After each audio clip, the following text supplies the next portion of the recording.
In today's video, I'm going to teach you how to export your games as PGN from chess.com.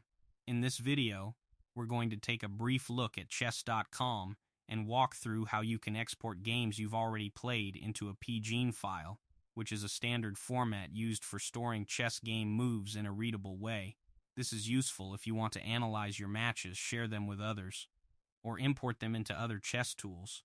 This is useful if you want to analyze your matches in more detail, share them with others, or import them into other chess tools or analysis platforms, and review key positions for learning purposes over time. To begin, open chess.com on your preferred device and make sure you are signed in to your account. From the home page, scroll down until you find your game history section, where your previously played matches are listed and organized by date and time. Look through your games and select the specific one you want to export as a PGN. Once you open the game, navigate to the share option located in the lower part of the screen, which gives you access to different export options. When you select it, you will see different sharing formats available.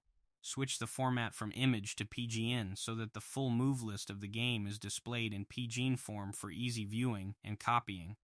You will then see the PGN text appear on the screen, along with additional notation options such as fin, if needed, which can be useful for advanced analysis.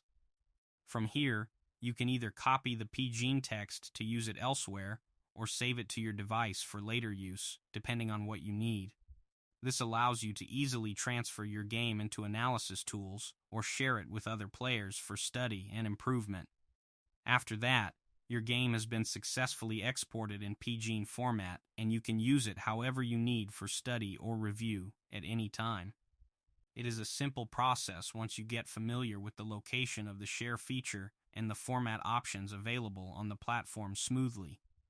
If you found this video helpful, let me know in the comments. Give it a like, subscribe to the channel, and support for more simple chess tutorials and guides to help you improve your gameplay.